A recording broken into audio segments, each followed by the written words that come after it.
once again to discuss things.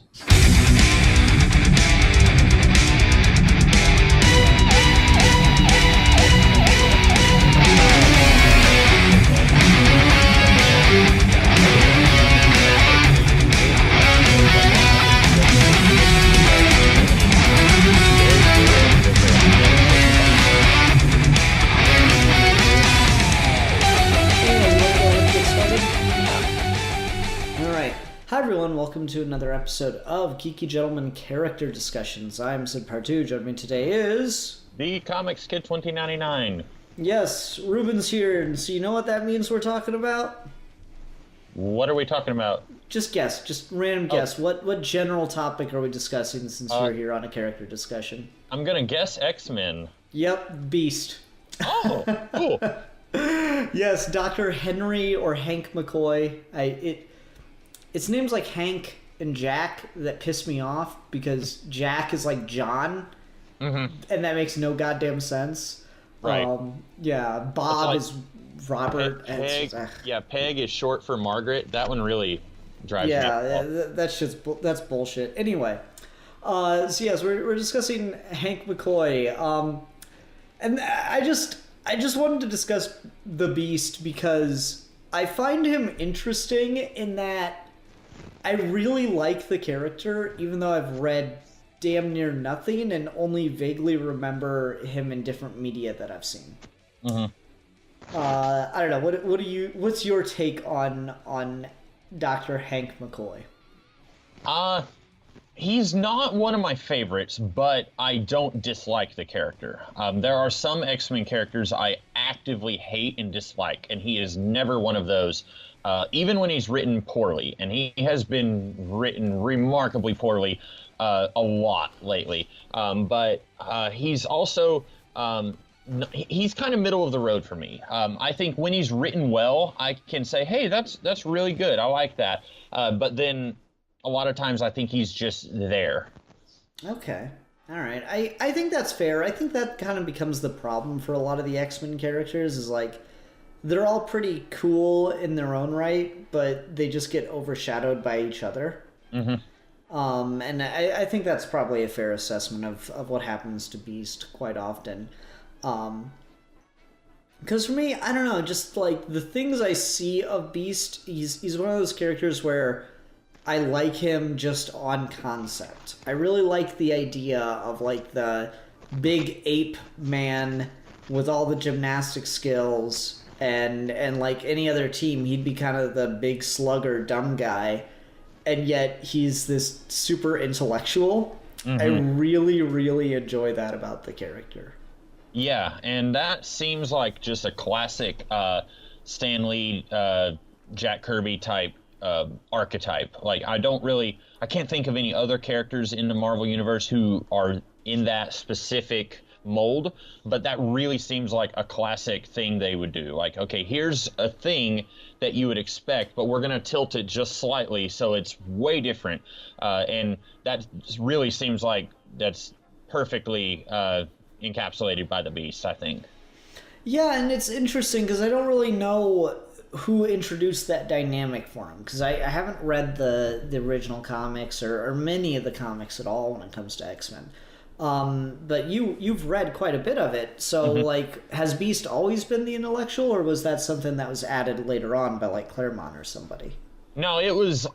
If you read like the first 2 or 3 issues, he's basically just a big guy. He's not dumb, but he's not like spouting these 8-syllable words. But it's like it's in Stan Lee and Jack Kirby when that happens.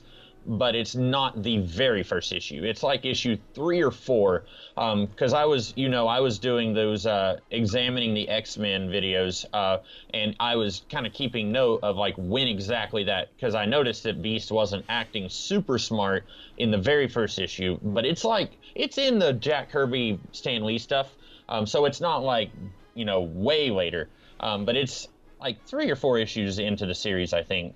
So, I mean, that's really early on, though. That's kind of crazy that they came up with it that early. And I don't know, there's something just so appealing about it, and Beast always stood out to me for that reason. I don't remember much of the 90s show. I didn't watch that religiously, but I do remember certain bits and pieces from him. Like, he'd always be quoting some intellectual thing or some poem or something. And then he'd go off and do like a cool backflippy thing, and so that was always really fun. The thing I mainly remember Beast from, well, I guess it's two things. I remember him from X-Men Evolution. Like, they gave him a full origin episode and everything in that series. And then I also remember him from the 2006 movie. He's kind of like the... If I could only take one thing to keep from that movie, like, there was some kind of warehouse fire in the film archive and all we have is all of Kelsey Grammer's scenes as the Beast. That is the only thing we were able to recover. I would be okay with living in that universe. It sounds like faint praise, but he really is the best part of that movie. I mean, it's just like, it's such ideal casting. For a long time, Kelsey Grammer as Beast has been one of my top casting choices. I loved it. And then when he came back for the brief little cameo in Days of Future Past, I was so happy. Yeah. And that was one, that, and then the James, I always get this wrong. It's either James Marsters or James Marsden. When he came in as Scott, I think nobody knew that was coming because that was something they kept pretty close to the belt, and so I like that quite a bit. I'm not the biggest fan of Days of Future Past the movie, but I did like that those cameos there. Yeah, totally. I don't know, like, so yeah, the 2006 movie, as bad as it is, I really do like Hank McCoy's scenes. I think like, his role in the movie is kind of like useless like everyone else, but I don't know. He gets to take out Magneto, I guess. Right. Plot, as far as the plot goes, he doesn't get a whole lot. Yeah, he's the one who kind of helps take down Magneto, but I do like when everyone kind of has their own say on the mutant cure. This is a guy who would have a legitimate reason to want to be cured, and that's something that around that same time, or a little before, Joss Whedon in the Astonishing X-Men series, he introduced a mutant cure in the very first arc of Astonishing, and Beast wanted to be cured, and that was a whole sticking point between him and Wolverine. Wolverine was telling him, any of these kids can go get the cure, and it's whatever, but you are a representative of this school. You cannot do this. And it was a pretty, it's very rare when you have a strong disagreement between characters in comics where both of them, you can kind of see the viewpoint of both characters. And I thought that was, in the movie also, I felt like I could kind of see where all these characters were coming from when they were discussing it in the professor's office. And they were talking about in the commentary that even the actors kind of were having disagreements on, like, if this was real, like, would it be okay to take this?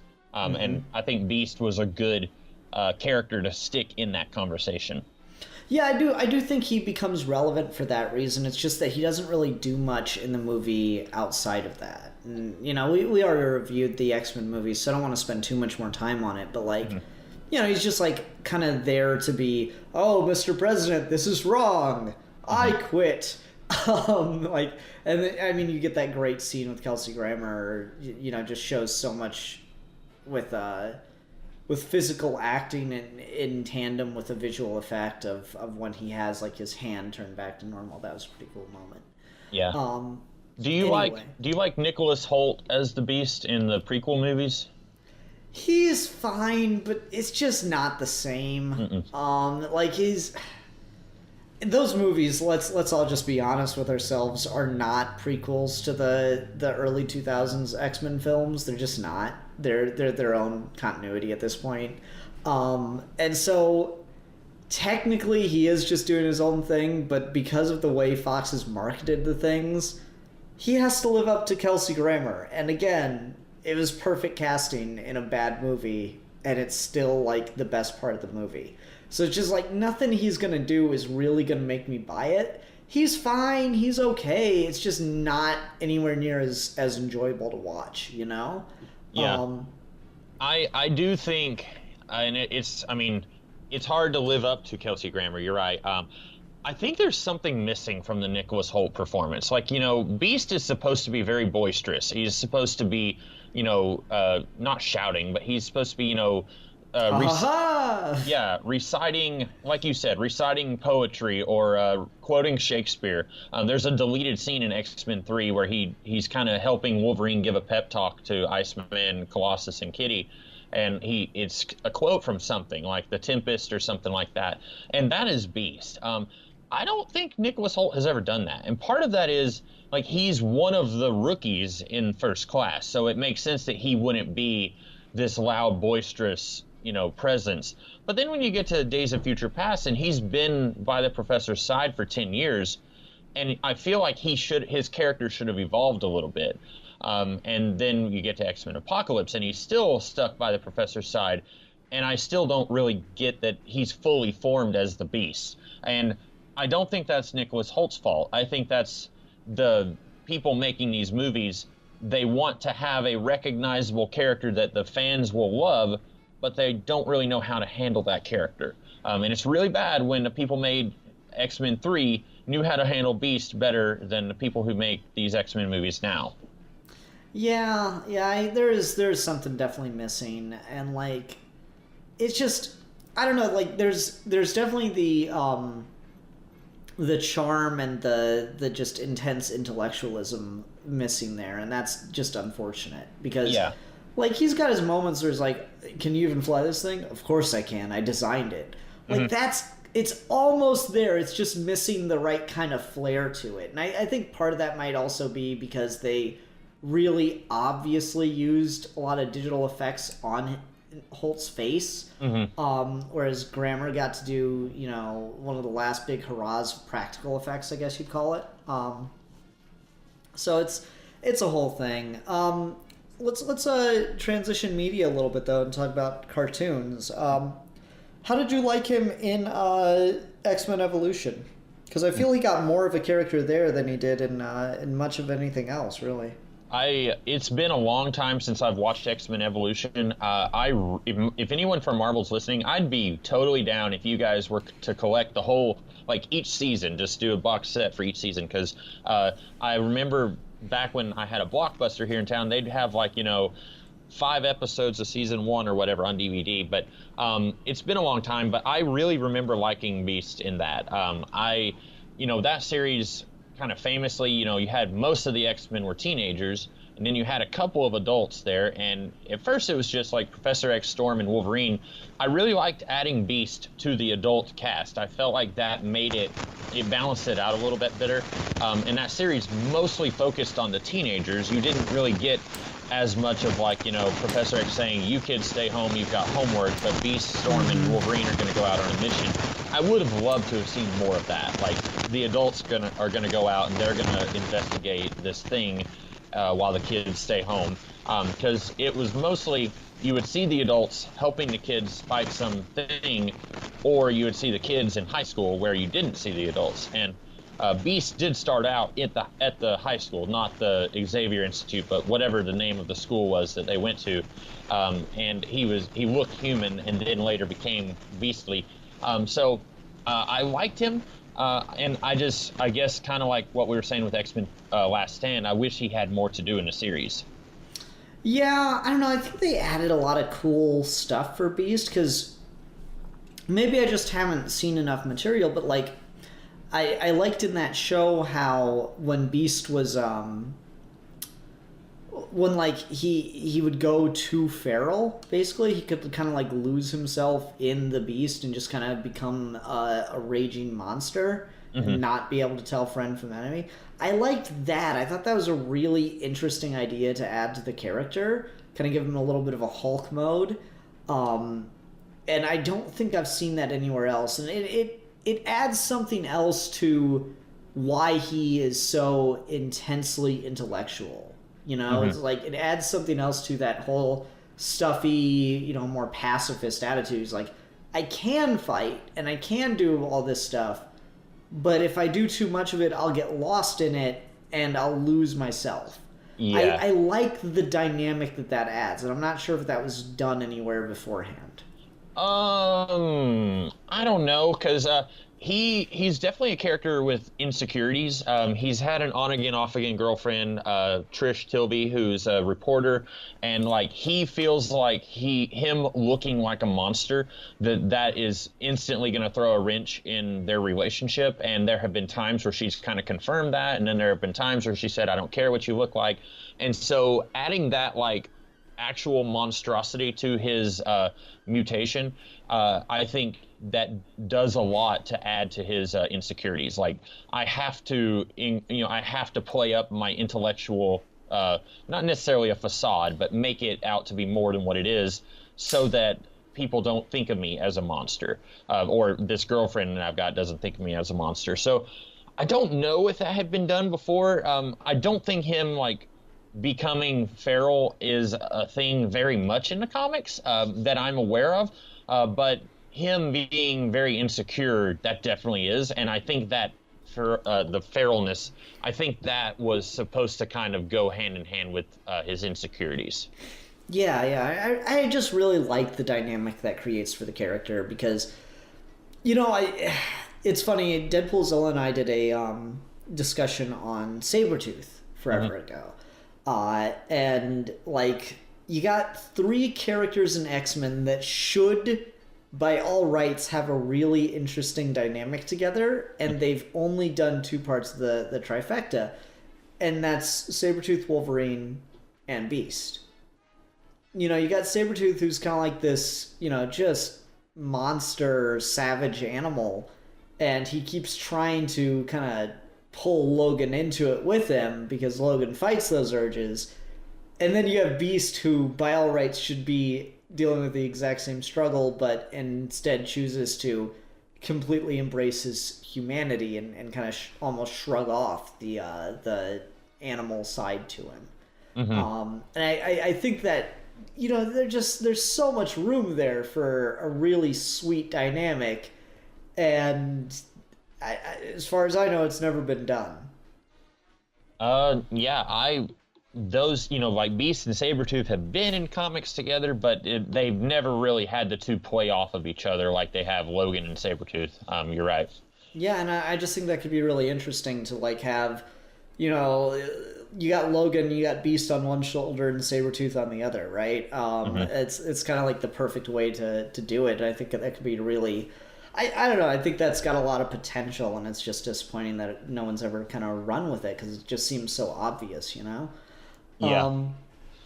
So you don't read a lot of X-Men, but over the last I want to say 15 years or so, they've really kind of played him up as the conscientious objector of the X-Men, which I think sometimes works really well, and then sometimes it puts him in a bad spot. Kind of like, we've been talking about Leslie Tompkins a little bit in the Batman War Games stuff. It kind of almost puts him in that shade of character. Cyclops, about, it was about 2012 or so, Cyclops started making decisions that were seen as very extreme, and it was very divisive for the X-Men fan base. Some people just really hate Cyclops. Some people really love Cyclops. And Beast was very much against some of the stuff that Cyclops was doing, even before he became tied with the Phoenix stuff in Avengers vs. X-Men. And I think the idea of Beast being sort of the moral voice, saying like, yes, you're the leader, but I have to tell you, doing this thing is a really bad idea.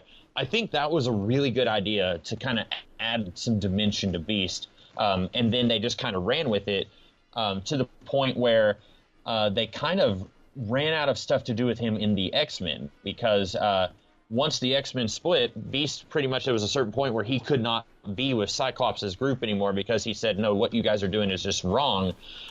So then they kind of were putting him more with the Avengers a little bit, and then he was still with Wolverine's half of the X-Men. But I think it was a neat idea, but then I think they've kind of taken it in a direction that I didn't like as much. Yeah, I don't know. I can see that, and especially with him being much more of a pacifist by nature, for whatever reason they want to give the character. I can see him being kind of like put in that role of, comic book writer doesn't know how to write pacifist in an interesting way, so they just kind of object to everything blanket statement wise.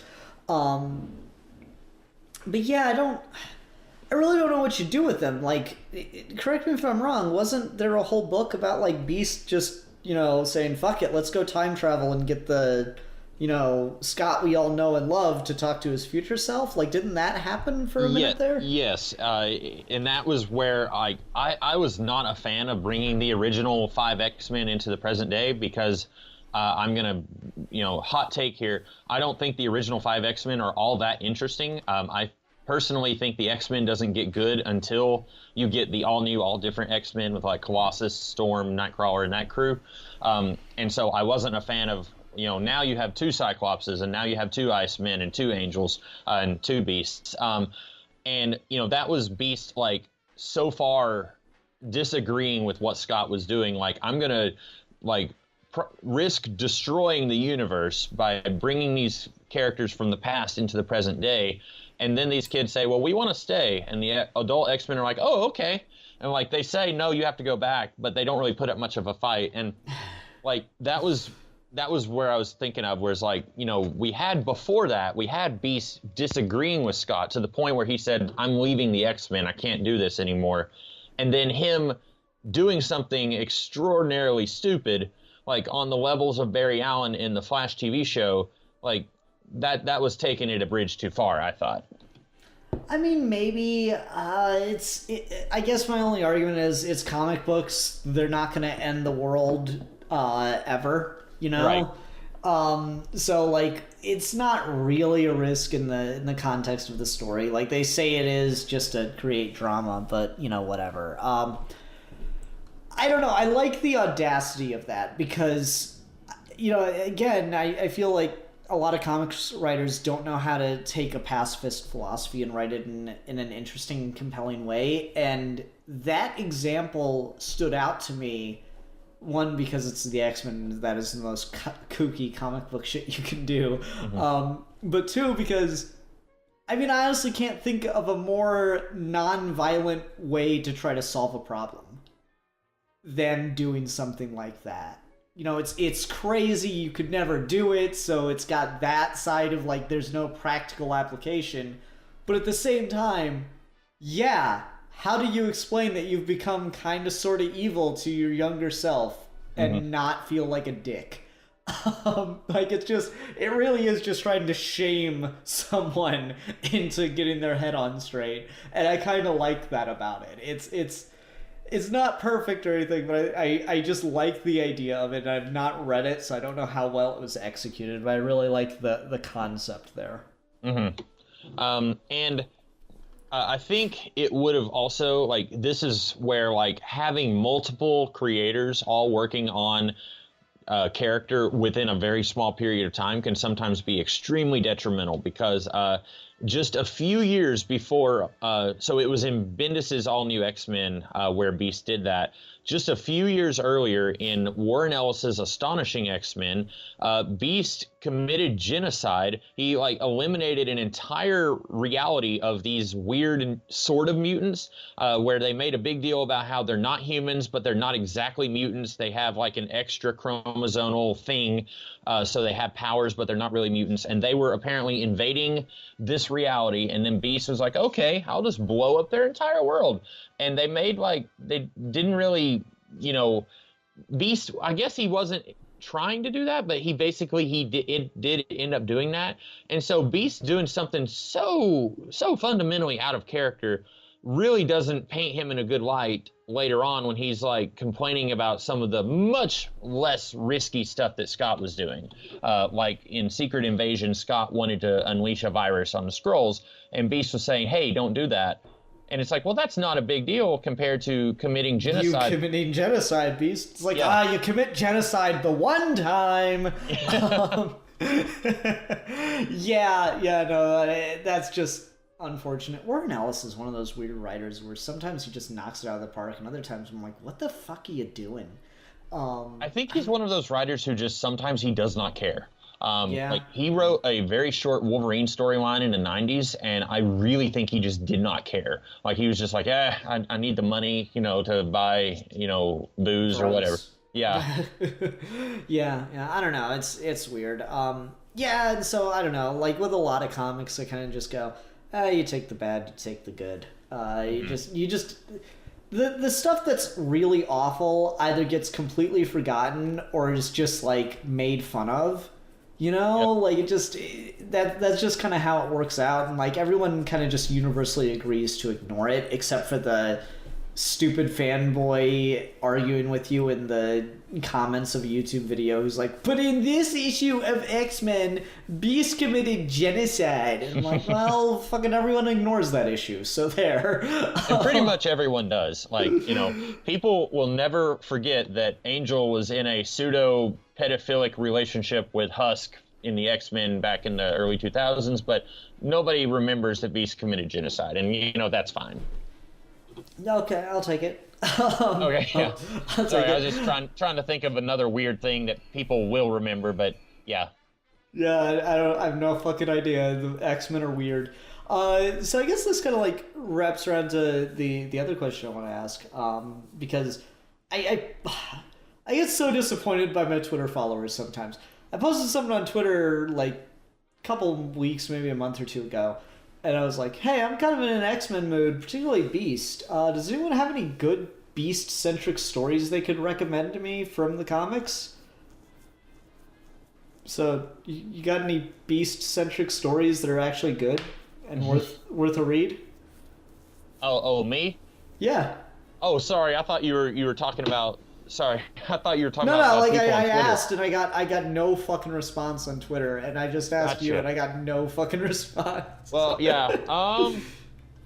Well, let me think, because like there are stories that's like where Beast is there, but it's not necessarily like Beast centric. Like, you read a little bit of Grant Morrison's new X-Men, and he kind of has more of those insecurities I talked about, because off screen Beast devolves further into a cat form, and that kind of messes with his head for a good chunk of that run. And so you get some good Beasts there. In Joss Whedon's Astonishing X-Men, he meets the character Abigail Brand, who is head of SWORD, which is basically S.H.I.E.L.D., but they deal with aliens. And he's got some really good character interactions with her in that. Joss Whedon, for all his flaws, he's really good with dialogue, and Beast has some really funny dialogue in Astonishing X-Men. In the Age of Apocalypse, there's an evil version of Beast, but they don't really... He's so cartoonishly evil, he doesn't have a whole lot in common with our Beast, and so it's almost like he's a brand new character. Like, that could have been really interesting if they had him have some commonality with this Beast, but he's just completely cartoonishly evil that he feels like a different character entirely. Okay. I don't know. It's just one of those things where, like, usually with a team book kind of thing, you'll get arcs that focus on different characters if the writer's doing it the way I like. And I guess they just really haven't done a lot of that with Beast. I'm like, I was really hoping you're like, oh, there's this really good Beast one-shot or something like that. And I guess, I don't know if Beast's ever had his own mini or anything.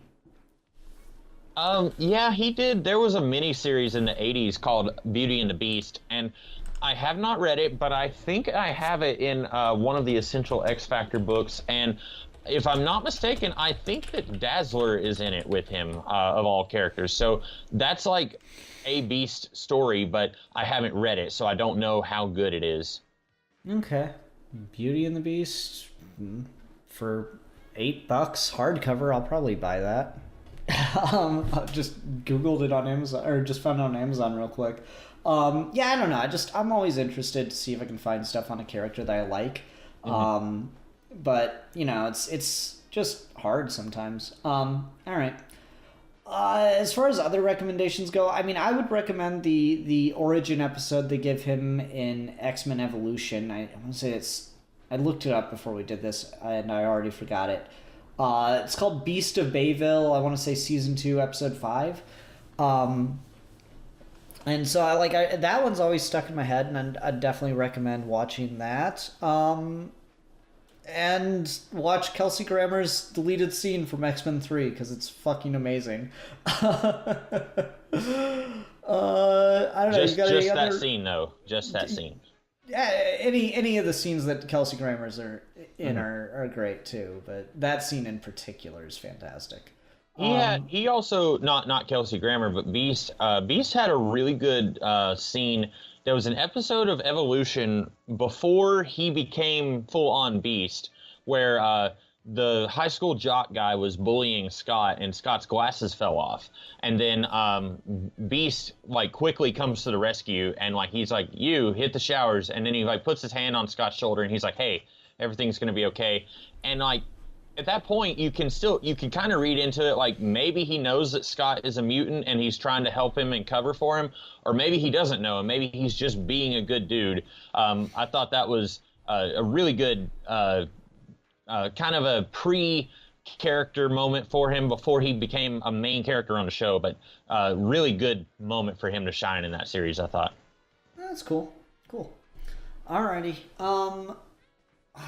Not sure if we have any other recommendations. I guess we'll just close out with design. I meant to ask this earlier. When the fuck did Beast turn blue? When did that happen? I know in the 70s, so there was about 5 years where there were no new X-Men stories, but Beast had his own solo stories in a series called Amazing Adventures, and he was a scientist working on some university on a grant, and this evil guy was going to try and steal a formula he was working on, so hide it, Beast just drinks the formula, and then it turns him into the Beast, except he was gray. I don't know what turned him blue, but that was how he became the hairy beast that we know. And then the next time he shows up in the X-Men comics, he's blue. I think, actually, it was kind of like the Hulk, where it was just a coloring mistake, if I'm not mistaken, because after, now that I think about it, after Amazing Adventures, he shows up in, I want to say, Steve Englehart's Avengers run, and I think they just kind of started coloring him blue just to give him a little bit more, have him pop off the page a little bit. Huh, and that's interesting. I like how that shit works in comics sometimes, Yeah. All right. Well, I think that'll do it. Ruben, thanks for doing this, man. You are welcome. Anytime. All right. Until next time, I'm the Philosopher. And I'm the Comics Kid 2099. And we are your geeky gentlemen. And we will be discussing things.